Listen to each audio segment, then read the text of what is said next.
Assalamualaikum warahmatullahi wabarakatuh.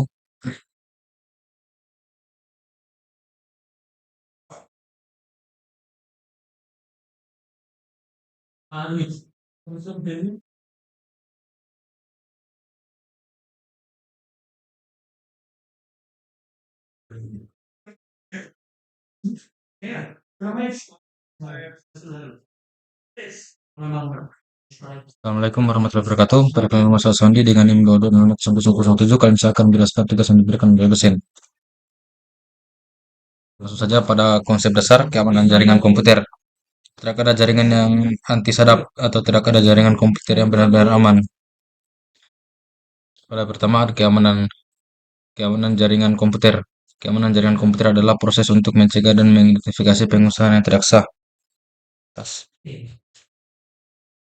Yang kedua, ada tujuan dari keamanan jaringan komputer adalah untuk mengantisipasi risiko jaringan komputer berupa bentuk ancaman fisik maupun logik baik langsung ataupun tidak langsung yang mengganggu aktivitas yang sedang berlangsung dalam jaringan komputer. Yang utama komputer bentuk keamanan jaringan. Yang pertama ada tembok pengamanan baik secara fisik maupun maya yang ditempatkan di antara piranti layanan pengguna jaringan dan bisa saja digunakan serta oleh orang-orang yang akan berbuat jahat. Yang kedua ada rencana pengamanan yang akan diimplementasikan bersama dengan unsur lainnya untuk menjaga sistem tidak ada bisa ditembus dari luar. Dan dia bentuk ancaman dari fisik, yaitu yang pertama ada pencurian hardware atau komputer atau perangkat jaringan, yang kedua ada kerusakan pada komputer dan perangkat komunikasi jaringan, yang ketiga ada wiretapping, dan yang keempat ada bencana alam. Secara logik, yang pertama ada kerusakan pada sistem operasi atau aplikasi, yang kedua ada virus, yang ketiga ada sniffing. Selanjutnya ada beberapa bentuk ancaman jaringan komputer. Yang pertama ada sniffer, yaitu peralatan yang dapat memonitor proses yang sedang berlangsung.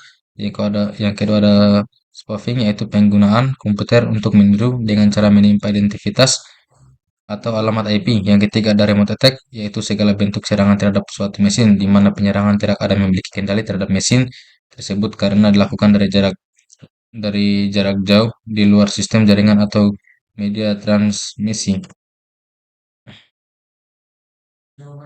Yang keempat ada hole, yaitu kondisi dari software atau hardware yang bisa diakses oleh pemakai yang tidak memiliki otoritas atau tingkat pengesahan tanpa melalui proses otoritas. Yang kelima ada bragging, yaitu perilaku menjadikan sistem pengamanan telepon melemah. Yang keenam ada hacker, yaitu pertama ada orang yang akan secara diam-diam mempelajari sistem yang biasanya sukar dimengerti untuk kemudian mengolah dan men-share hasil yang dilakukannya. Yang kedua yaitu ada hacker yang tidak merusak sistem.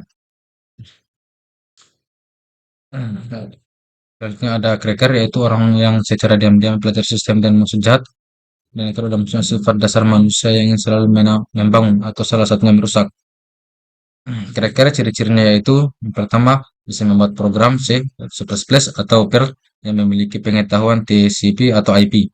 Yang kedua ada menguasai sistem operasional Unix atau PMS. Yang ketiga ada terhubung ke internet untuk menjalankan aksinya. Yang keempat ada melakukan aksinya pada malam hari dengan alasan waktu yang memungkinkan.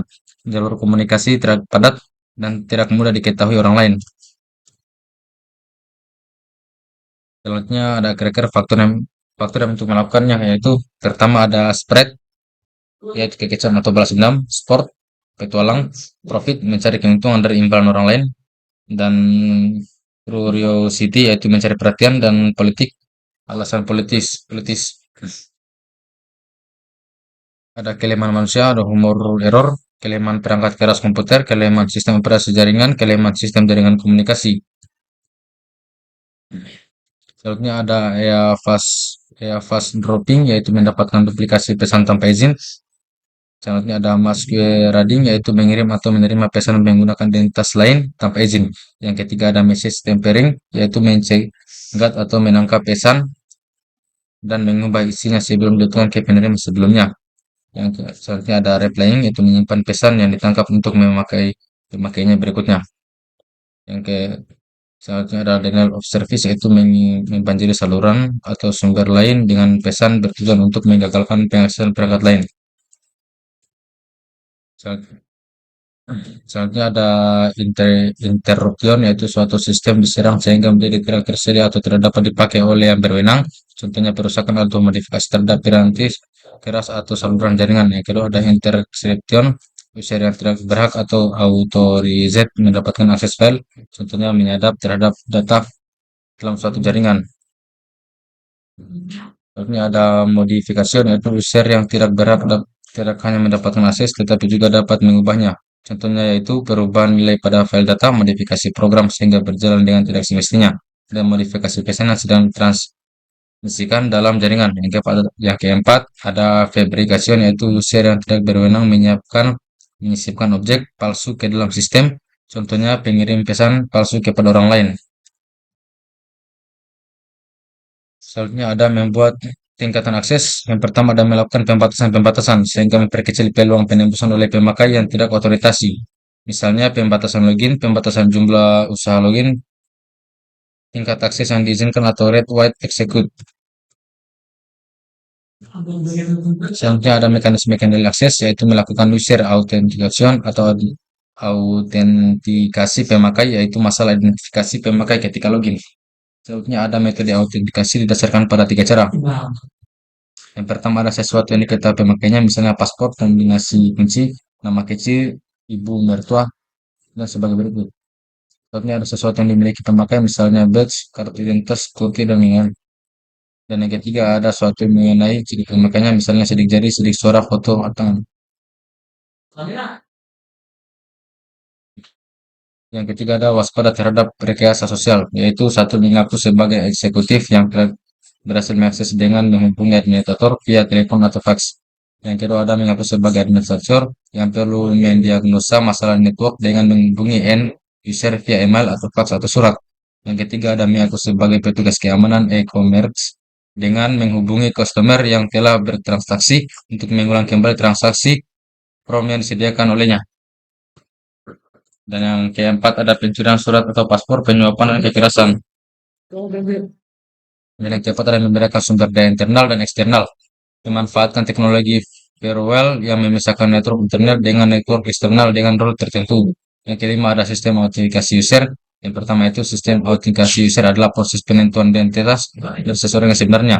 Yang kedua ada diperlukan untuk menjaga keutuhan, integriti, dan keamanan.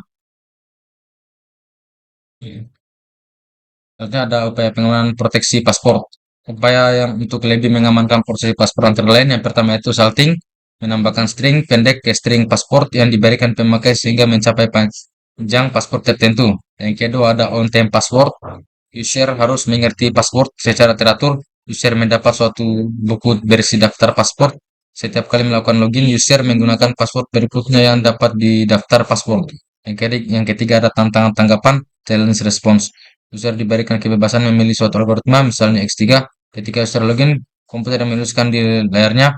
Dalam kasus ini, user mengetik angka 27 sehingga login berhasil. Algoritma dapat dipakai di pagi, sore, dan malam hari berbeda, dari terminal berbeda, dan seterusnya. Dan selanjutnya ada suatu daftar panjang pertanyaan dan jawaban. Variasi terhadap paspor adalah menghapuskan pemakai memberi suatu daftar pertanyaan panjang dan jawabannya.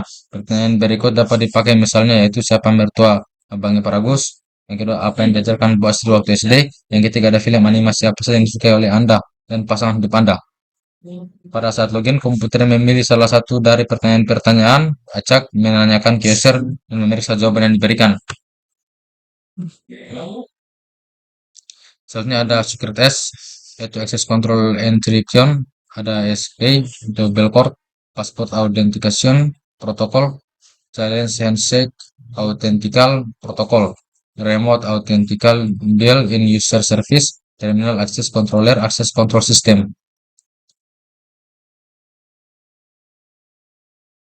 Ada dua cara dalam melindungi aset organisasi dalam jaringan komputer, yaitu pertama secara administrasi atau fisik, dan membuat rencana kemungkinan terhadap bencana, program penyaringan calon pegawai sistem informasi, program pelatihan user, dan kebijakan akses network secara teknis dengan menerapkan firewall dan membentuk VPN.